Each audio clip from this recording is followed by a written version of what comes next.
Fuentes de energía alternativas. Actividad 2.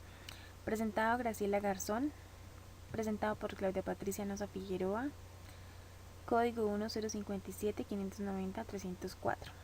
Grupo 35-808-2A 363 Seat Sogamoso. ¿Qué son las energías renovables? Se denomina energía renovable a la energía que se obtiene de fuentes naturales virtualmente inagotables, unas por la inmensa cantidad de energía que contienen y las otras porque son capaces de regenerarse por medios naturales. Una energía alternativa, o más precisamente una fuente de energía alternativa, es aquella que puede suplir a las energías o fuentes energéticas actuales, ya sea por su menor efecto contaminante o fundamentalmente por su posibilidad de renovación. El tema que yo escogí es la energía hidráulica. La energía potencial acumulada en los saltos de agua puede ser transformada en energía eléctrica. Las centrales hidroeléctricas aprovechan la energía de los ríos para poner en funcionamiento unas turbinas que mueven un generador eléctrico. Uno de los recursos más importantes cuantitativamente en la estructura de las energías renovables es la procedente de las instalaciones hidroeléctricas, una fuente energética limpia y autóctona, pero para la que se necesita construir infraestructuras necesarias que permitan aprovechar el potencial disponible con un costo nulo de combustible. El problema de este tipo de energía es que depende de las condiciones climatológicas. ¿Cómo se produce la energía hidráulica? Se basa en aprovechar la caída del agua desde cierta altura para producir energía eléctrica. La energía hidráulica o energía hídrica se obtiene del aprovechamiento de las energías cinética y potencial, de la corriente del agua o los saltos de agua naturales. En el proceso, la energía potencial durante la caída del agua se convierte en cinética y mueve una turbina para aprovechar esa energía. Este recurso puede obtenerse aprovechando los recursos tal y como surgen en la naturaleza, por ejemplo, una catarata natural o bien mediante la construcción de presas. Desde hace siglos existen pequeñas explotaciones en las que la corriente de un río mueve un rotor de palas y genera un movimiento aplicado, por ejemplo en los molinos rurales. Sin embargo, la utilización más común hoy en día constituyen las centrales hidroeléctricas de las presas. Descripción técnica.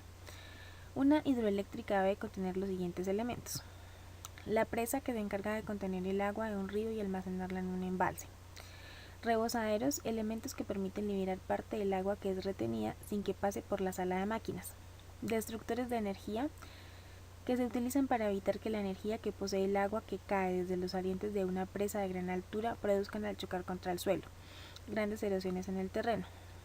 Básicamente encontramos dos tipos de destructores de energía: los dientes o prismas de cemento, que provocan un aumento de la turbulencia y de los remolinos; los deflectores de salto de esquí, que disipan la energía haciendo aumentar la fricción del agua con el aire y a través del choque con el colchón de agua que encuentra a su caída.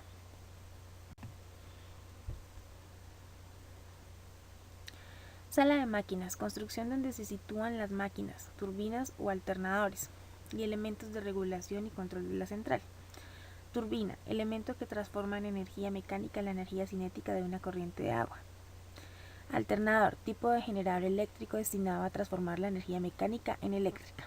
Conducciones, la alimentación del agua a las turbinas se hace a través de un sistema complejo de canalizaciones. Válvulas, dispositivos que permiten controlar y regular la circulación del agua por las tuberías. Chimeneas de equilibrio, son unos pozos de presión de las turbinas que se utilizan para evitar el llamado golpe de ariete, que se produce cuando hay un cambio repentino de presión debido a la apertura o cierre rápido de las válvulas en una instalación hidráulica. Mecanismo de funcionamiento. Los requerimientos mínimos son: la presa situada en el curso de un río acumula artificialmente un volumen de agua para formar un embalse.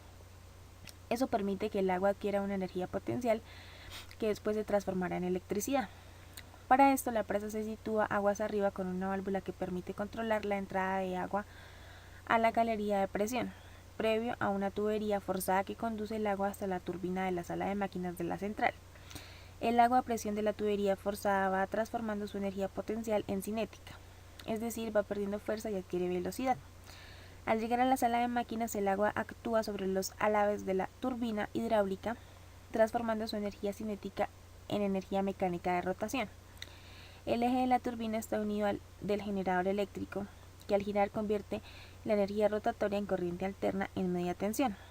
El agua, una vez ha cedido su energía, es restituida al río aguas abajo de la central a través de un canal de desagüe. Eficiencia energética. Generación hidroeléctrica. La energía de una central hidroeléctrica depende de la caída, la altura del agua con respecto al generador y del caudal del agua disponible en el lugar, el agua que pasa a través del generador. Si un lugar tiene una buena fuente de agua como una represa y una caída en un punto en el que es posible instalar un generador, entonces se puede llevar el agua al generador con tuberías. La potencia producida se controla por el volumen de agua que sale de las tuberías. Si la caída es de 50 metros, se necesita un caudal grande de 379 litros sobre segundo, y la tubería para llevar el agua también será grande, de 610 milímetros de diámetro. Sin embargo, si la caída es de 300 metros, solo se necesita un caudal de 63 litros sobre segundo y una tubería de 244 milímetros de diámetro. La eficiencia de la turbina se parece al factor de la capacidad de un aerogenerador, en el sentido en que tiene en cuenta las pérdidas de energía en la tubería y en la turbina. Como las lluvias son estacionales, el nivel del agua en la represa puede bajar. En este caso la producción será menor porque el caudal estará por debajo del óptimo diseñado. Costos globales. Costos de inversión y factores que lo afectan. Básicamente hay dos grupos principales de costos de inversión en proyectos de energía hidroeléctrica. A. Los costos de construcción civil, que normalmente son los mayores costos del proyecto de energía hidroeléctrica, y B. El costo de los equipos electromecánicos para la transformación de la energía. Además, los costos de inversión incluyen los costos de planificación, análisis de impacto ambiental, concesión de licencias, la mitigación de la pesca y vida silvestre, la mitigación de recreación, mitigación histórica y arqueológica y monitoreo de la calidad del agua. Los costos específicos de inversión por kilovatio instalado tienden a reducirse a una mayor cota y capacidad instalada del proyecto. Con mayor cota, el proyecto hidroeléctrico se puede configurar para utilizar menos volumen de flujo y por lo tanto más pequeños conductos hidráulicos o pasajes. El tamaño del equipo es también más pequeño y los costos relacionados son más bajos. Tenemos parámetros de desempeño como el factor de plata, el ciclo de vida y la tasa de descuento. Mi tema complementario son las energías renovables y efectos climáticos e impacto ambientales. Las energías renovables son fuentes de energías limpias y inagotables y crecientemente competitivas. Se diferencian de los combustibles fósiles principalmente en su diversidad, abundancia y potencial de aprovechamiento en cualquier parte del planeta, pero sobre todo en que no producen gases de efecto invernadero, causantes del cambio climático, ni emisiones contaminantes. Además, sus costos evolucionan a la baja de forma sostenida, mientras que la tendencia general de costos de los combustibles fósiles es la opuesta, al margen de su volatilidad coyuntural. ¿Qué tipos de energías renovables existen? Entre las energías renovables, o también llamadas energías limpias, encontramos energía eólica, la energía que se obtiene del viento; energía solar, la energía que se obtiene del sol. Las principales tecnologías son la solar fotovoltaica, que aprovecha la luz del sol, y la solar térmica, que aprovecha el calor del sol. Energía hidráulica o hidroeléctrica, la energía que se obtiene de los ríos y corrientes de agua dulce. Biomasa y biogás, la energía que se extrae de materia orgánica. Energía geotérmica, la energía calorífica contenida en el interior de la tierra. La energía mareomotriz, la energía que se obtiene de las mareas. La energía undimotriz, que es la energía que se obtiene de las olas. El bioetanol, que es el combustible orgánico apto para la automoción, que se logra mediante procesos de fermentación de productos vegetales. El biodiesel, que es el combustible orgánico para automoción, entre otras aplicaciones, que se obtiene a partir de aceites vegetales. Efecto climático. El calentamiento global se ha acentuado en los últimos 50 años. El cambio climático es el efecto que percibimos de dicho calentamiento, el cual tiene alcance mundial, pero con comportamiento desigual en las diferentes latitudes.